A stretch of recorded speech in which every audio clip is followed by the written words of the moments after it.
New set, second video in a week, and I'm sitting down. This is craziness. Also, this is what I wear when I'm not planning to leave the house. Hello, John, vlog, trying stuff, Magic the Gathering. I don't know who he is, but he's pretty sexy.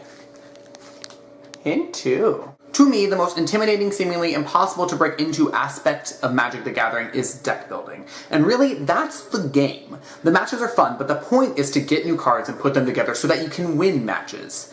But it just seems so... what? Because here's the issue. How do I do that? There's only one rule. You have to have 60 cards. Other than that, have fun, and it just leaves you thinking, I have no clue where to start. Luckily, thanks to the Magic community and some of my own experiments, I have some practical advice that I can give you on this issue. But there is one issue that's really hard to overcome, and I feel like we should address it. The number one criticism leveled against Magic is this. Cards cost money. You need a bunch of different cards to mix into your deck. Therefore, the more money you spend, the more cards you can have, the more rare cards you can have, the better decks you can build, and the more matches you win. People say it's a rich man's game, and unfortunately, this is normally true. However, the true sign of a skilled planeswalker is not the ability to buy a lot of cards, it's the ability to use the cards he has, both in deck building and in the games itself. For instance, my brother has spent a lot more money on Magic than me, and has this really awesome deck that he's built up over years and years, and I beat him with an intro pack, because it happens. Also, who cares?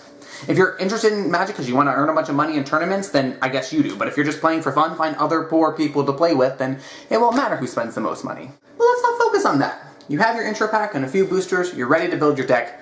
Where do you start? I have 5 tips/steps to help you do this thing. So here we go. Number 1, colors matter. Pick one, maybe 2. In playing around with a bunch of different decks, I've gotten to see that really the different colors do have a different play style, and there's ones I prefer more than others, and you should play around with that too. But John, I don't want to blow money on more intro packs that I'm not even going to use the colors for because I don't really like them. Valid. Find a buddy or an experienced player who uses a deck of a different color than you and ask them if you can play a game with their deck. Sometimes they'll say no, most of the time they'll say yes, especially if you're saying, I'm new to this and I just want to try out this color. That way you can see what colors you like. Basically, and it's a lot more complicated than this, white and blue play more tactically and red and black play more like ferociously, with green being somewhere in between with having strong creatures that you have to play smart. So pick one that you're kind of drawn to, but definitely experiment with the others if you can. Once you've had a chance to use all the colors, pick one. One, maybe 2, but rainbow decks lose its effect. So pick a color you like, and if you're going to have 2 colors, you probably want 1 primary color and 1 more secondary color.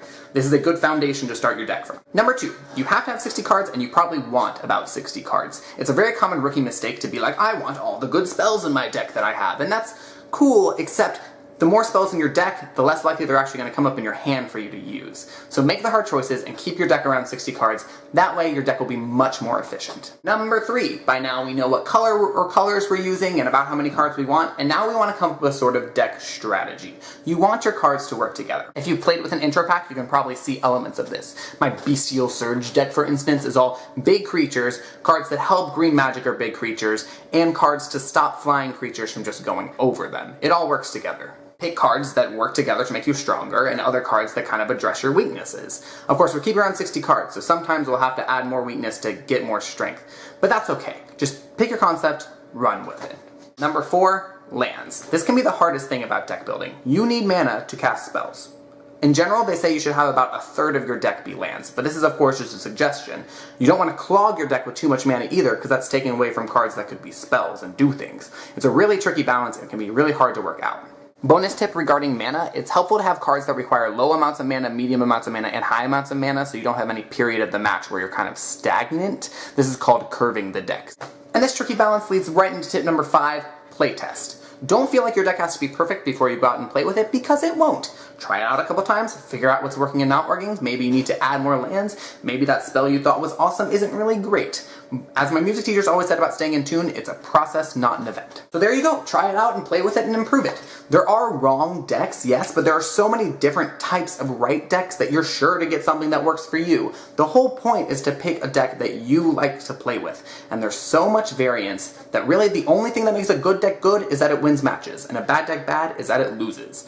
You have plenty of room to make your deck your own. At the same time, I hope these tips help you avoid some basic beginner bungles If you liked this video, hit the thumbs up. Maybe share it if you feel the desire to. And I'd love it if you subscribe, but I mean, it's your life, so you don't have to. I'm going to talk about more stuff on Monday that's not trying stuff. If you have an idea for something I should try, please let me know in the comments below. And that's all. Isn't this depressing? There's like nothing there. I'm here for a month. I should like decorate. Bye!